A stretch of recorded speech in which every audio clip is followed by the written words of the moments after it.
The pancake breakfast is dead.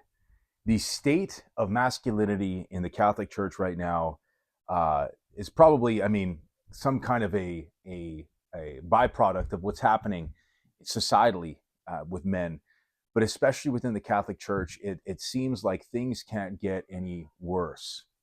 And I'm just going to say it straight up: we are not edifying or strengthening men by hosting these pancake breakfasts every month. Yeah, it's cool to kind of get together with our families and enjoy some sugary goodness once in a while, but fellowship, I'm not seeing fellowship there. And anytime I post something to this degree, or sharing this sentiment rather, on social media, it's met with a lot of snarling voices because we've just become so used to the status quo. We become so lulled into the sense of comfort where, yeah, we're eating some pancakes on a Sunday and we're getting together.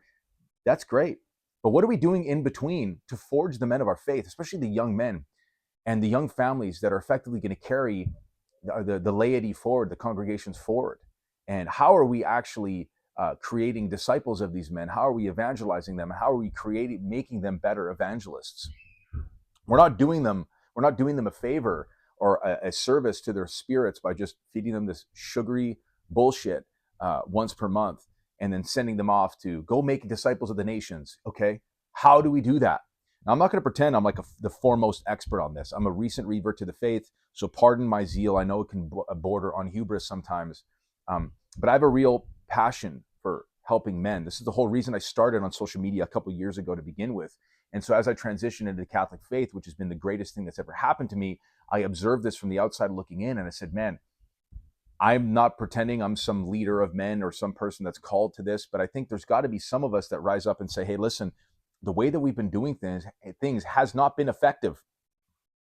The way that we've been doing things is not forging greater, stronger, more powerful men. And this is not to say that we're trying to make men of the world. We're not trying to do that, but we're trying to make them is to reclaim virtue and manhood for Christendom. That's where it came from to begin with. It's like we've forgotten the men in the Bible, the apostles.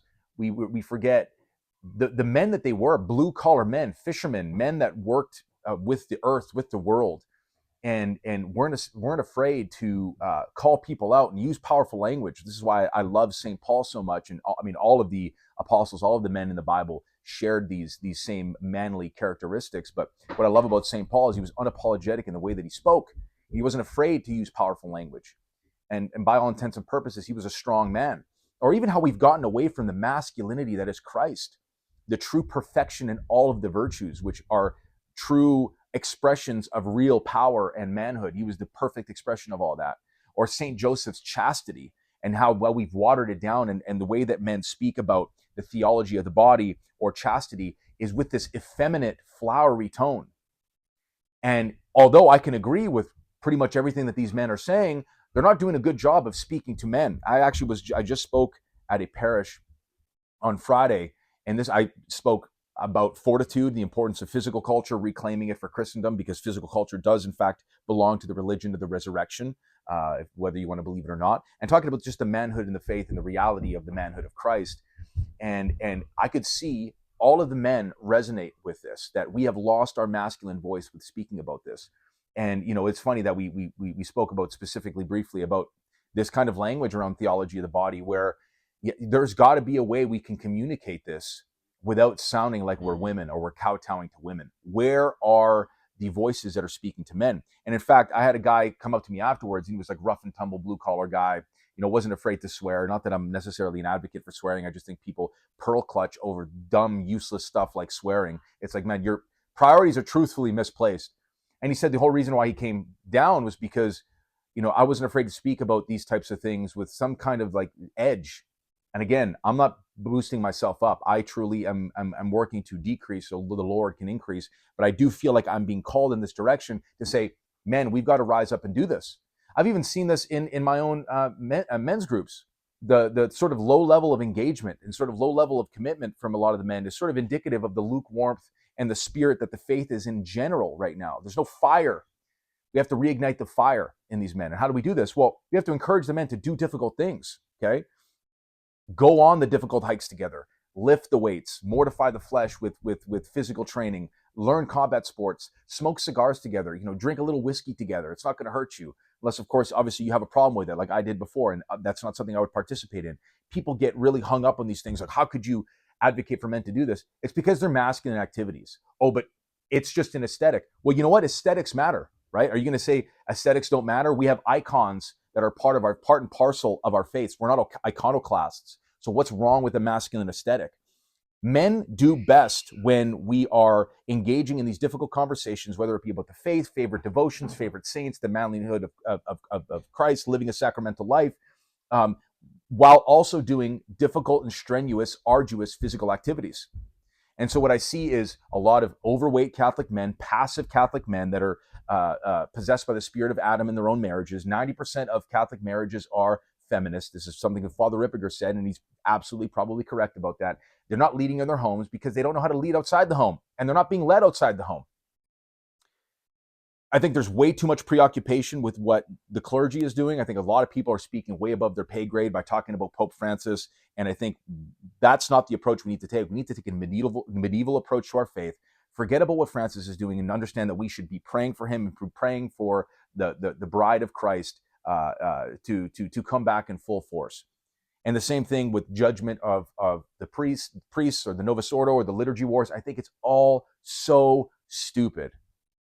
It's all so stupid, and it's not creating disciples of men. It's not creating stronger men, stronger fathers, stronger husbands, stronger brothers, stronger servant leaders. And instead, we need to encourage men to rise up to the challenge of manhood, to the challenge of building fortitude, and to growing in all of these virtues, where a lot of men are waiting for other guys to talk about these things. Because I had this direct experience talking about this stuff at a parish recently on Friday.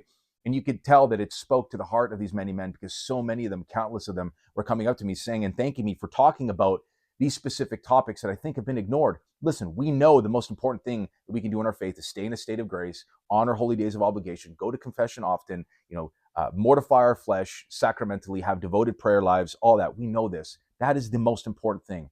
I'm not saying to replace aspects of the sacramental life with living a worldly life. No. But it's also important that we as men understand how to impose our will on the world, right? Lifting weights, learning combat sports so we can protect our families, to be strong, lowering our body fat. Because what does that mean? Building physical strength lends itself to building virtue, the virtue of fortitude, and virtue and the virtue of fortitude and all of its sub-virtues. And not being fat, not being overweight, and fasting more often. Not only is it a tradition in our faith, but also helps us build the virtue of temperance.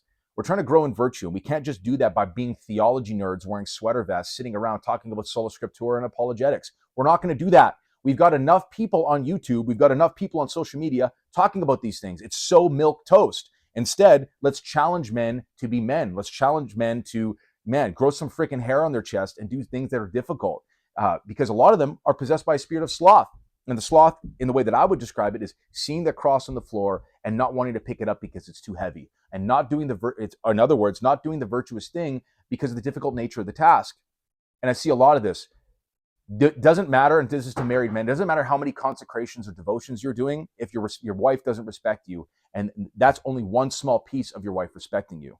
How a man earns respect by his wife, part of it is earning the respect of the other men around him, and not being this passive Homer Simpson, couch potato, pancake, breakfast eating sloth, spineless, built like E.T., no physical strength, no physical virtue. And if we really care about being proper evangelists, we wouldn't just act the part and speak the part, but we would look the part. Because there's also a population of men, the blue-collar, rougher guys that are Catholic or inquiring being Catholic or care about being Catholic or thinking about these things, feel alienated because we're not all dressed up in tweed, talking about deep aspects of the faith, which is important. But if that's all that we're doing, and that's much of what our faith is possessed by on social media, is everybody just pretending they're more pious than one another. It's like this purity spiral of these stupid liturgy wars, or people being preoccupied with what Francis is doing and all this stuff. We're not doing anything to help men.